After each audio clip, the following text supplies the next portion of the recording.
All right, so today we're going to dive into some claims of voter fraud, Oh, yeah. specifically from Alex Jones on InfoWars. We've got a clip where Oh, boy. he really lets loose with some serious accusations. What struck you initially about his approach, even before we even get into the details? Well, I think it's fascinating how he really sets the stage. It's not just like he's presenting facts. Right. It's like he's crafting this whole narrative, Yeah. and he's claiming there's significant voter fraud. Millions of illegal votes are impacting elections. But right away, it's the language that's really notable. He Hmm. uses words like pure evil, brainwashing, we're losing our humanity. This isn't just about numbers. It's about tapping into these really strong emotions. Like he's trying to bypass our logic and just go straight for the gut punch. Exactly. And that's like a key tactic to be aware of in any persuasive argument, really. Yeah. But especially when you're dealing with complex issues like election integrity, Right. it's easy to get swept up in the outrage and miss the lack of substance underneath. Okay, so let's unpack that substance or lack thereof.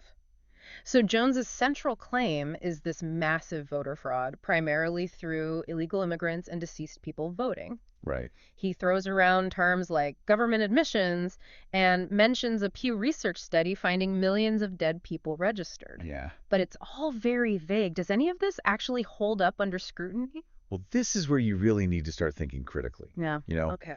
Jones is a master of insinuation. Mm. He implies causality Hmm. where there might only be correlation. Right. For example, that Pew study he cites. Yeah.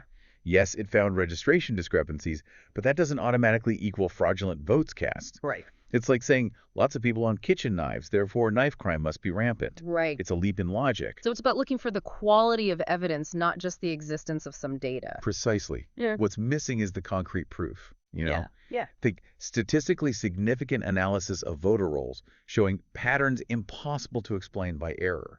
Or documented cases of impersonation at the polls, investigated and corroborated. He offers none of that. He does drop some names, though. Project Veritas, the New York elections head, supposedly admitting to issues. Oh, yeah. What's the deal with those? Does he give specifics? Not really. It's more about creating this impression of widespread wrongdoing. Okay. Project Veritas is known for using these undercover tactics, often edited in ways that critics say are very misleading. Mm. Whether their evidence holds up in court is a whole other matter. Right. And as for that New York official, no details are provided on what they admitted to, just that an admission happened. Right. It's the illusion of proof without the substance. Okay, so we're seeing a pattern here. Vague claims, emotional language, name dropping for authority without the actual receipts. But there's one specific example that really jumped out at me. Jones brings up Obama saying he encouraged illegal voting with that phrase, voting makes you a citizen. Right. What's the context there? That's a classic example of taking something out of context to fit a narrative. Yeah. What Obama actually emphasized was the importance of civic engagement for eligible voters. Mm. He was talking about the power of voting within the legal framework, not encouraging anyone to break the law. Right. Jones twists this into something sinister. It's almost like he's setting up a straw man argument, Yeah. misrepresenting the opposing viewpoint to make it easier to knock down.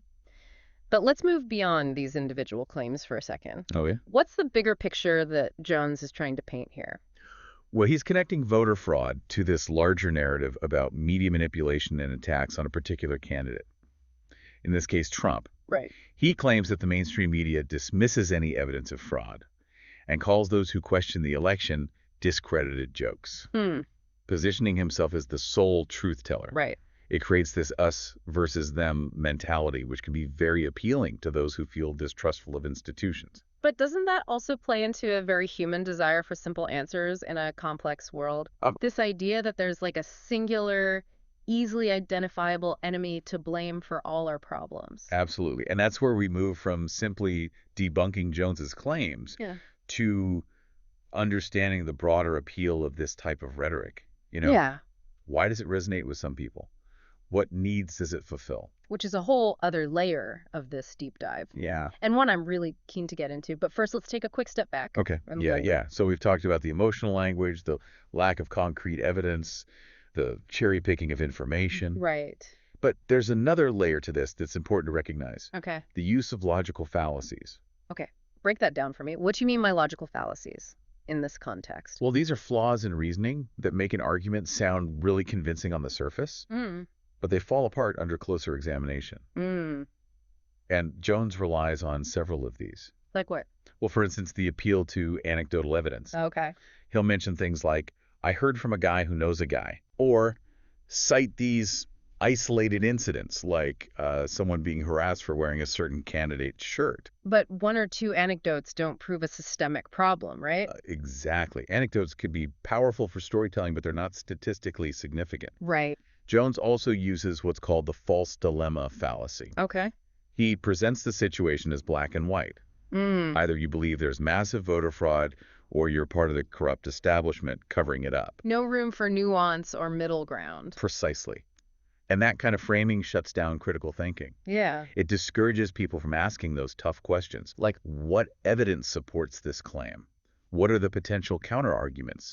What biases might be at play? So we need to be aware of these fallacies, not just in Jones's rhetoric, but like in any information we encounter, really. Exactly. What are some other red flags to look out for? Well, one common tactic is this appeal to authority, but a misplaced authority. Okay. Jones might mention a doctor who supports his claims, but conveniently leaves out that the person's expertise is in, say, botany, not election security. Mm. Or he'll cite a study that's been completely debunked or taken out of context. It's like citing a celebrity chef's opinion on climate change. Exactly. They might be great in the kitchen, Right. but that doesn't make them an authority on environmental science. Exactly. It's crucial to evaluate the source of information. Yeah. What are their credentials? Do they have a vested interest in promoting a particular viewpoint? Is their work peer-reviewed and respected in their field?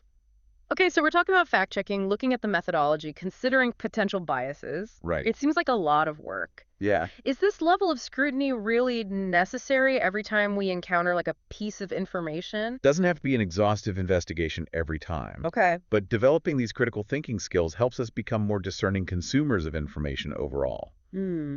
Think of it like building a muscle.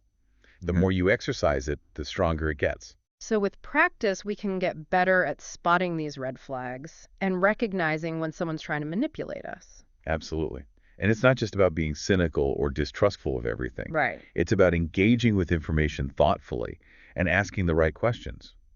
You mentioned earlier that Jones ties voter fraud into this larger narrative about media manipulation. Yeah. Let's explore that a little further. He claims that the mainstream media is part of the problem, that they're actively suppressing the truth. Right. How does this play into the psychology of conspiracy thinking? Well, that's a key element of many conspiracy theories. This belief that there's a powerful hidden force working against the people. You know, Right. it creates this sense of persecution, of being in the know, Yeah. of having access to this secret knowledge that the sheeple are blind to. And in the age of social media, those ideas can spread like wildfire. Oh, absolutely. It's like an echo chamber where people only see information that confirms their existing beliefs. Exactly. And those algorithms are designed to keep you engaged, often by feeding you more of what you already agree with. Right. It's a recipe for confirmation bias. So how do we break out of that echo chamber? How do we ensure that we're not just getting trapped in our own filter bubbles? It takes conscious effort. You know? Seek out Yeah. diverse perspectives, even those you might disagree with. Read news from different sources, both domestic and international. Right. Talk to people who hold different views than your own. Challenge your own assumptions. Yeah. It's uncomfortable, but it's how we grow and learn. And it's how we avoid falling prey to manipulative tactics like the ones that Jones uses. Exactly. It seems like we've covered a lot of ground here, from the specific claims Jones makes to the broader psychology of conspiracy thinking and the importance of media literacy. Yeah. Where do we go from here? How do we apply these insights to other areas of our lives? It feels like we've kind of gone beyond just fact-checking Alex Jones here Yeah. and stumbled into a much bigger conversation about how we think, how we consume information. Right. And how vulnerable we all are to manipulation, Mm-hmm. even when we think we're savvy. Yeah, that's the thing about this topic. It's a bit of a Trojan horse, you know? Yeah? We start with these outlandish claims, Right. but we end up facing some uncomfortable truths about ourselves. It's easy to point fingers at the Alex Joneses of the world, Right. but it's harder to admit that we all have biases. We all take shortcuts in our thinking sometimes. So even if we don't buy into this specific voter fraud narrative, Yeah, there's still a lesson here for everyone, right? absolutely. Okay, this guy's a bit out there, Yeah, but what blind spots might I have? that's the key question, and it goes beyond any one issue, Right. what we've been discussing, emotional language, logical fallacies, echo chambers. Right. These are tactics that are used across the spectrum, Mm. whether it's politics, health, finance, you name it. There's someone trying to sell you something, Yeah. be it a product or an ideology. Which brings us back to that initial question I had. Even if we dismiss Jones's claims, is any level of voter fraud even possible? Well, And if so, how do we ensure fair elections? it's important to acknowledge that no system is perfect. Right. Human error, occasional malfeasance, these things happen. Right. But that's different from the widespread coordinated fraud Yeah. that would be needed to actually overturn election results. Okay. The safeguards that we have in place, voter ID laws, Mhm. signature verification audits, Right. they're designed to catch these discrepancies. Yeah. And it's worth noting, documented cases of fraud are typically small scale, not the mass conspiracies that Jones is suggesting. Yeah, you're right. I think we often conflate the possibility of something happening with Correct. the probability of it happening on a significant scale. Mm-hmm. Just because something could happen Right. doesn't mean it's likely to. And that's where critical thinking comes in again. Right. We need to assess these claims based on evidence, not just fear or speculation. Yeah. What's the source of the information? What's their agenda? What are the potential counterarguments?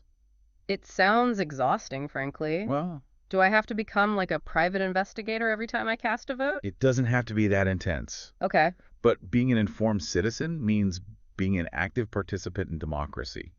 Yeah. Right. Not just a passive consumer of whatever's thrown at us. So what's the takeaway for our listeners? Well- If we can't just blindly trust anything, Mm-hmm. but we also can't fake check every single thing, Right. where's the balance? It's about building those mental filters over time. Oh, Pay attention to your own reactions. yeah. What information triggers strong emotions in you? Who benefits from you believing that? Hmm. And remember, even experts disagree sometimes. Right. That's not a reason to just give up on truth. Yeah. It's a reminder that knowledge is ongoing. It evolves. Which is a perfect note to end on, I think. Yeah. We've gone from Alex Jones yelling about voter fraud to a much deeper dive into how easily we can be misled and how to build those critical thinking muscles to navigate a world of information overload. Absolutely. Yeah. It's been a fascinating conversation. Yeah. And hopefully it'll encourage listeners to keep asking those tough questions, Yeah. even especially when the answers are uncomfortable. And on that note, we'll wrap up this deep dive. Okay. Remember, stay curious, stay skeptical, and keep diving deep.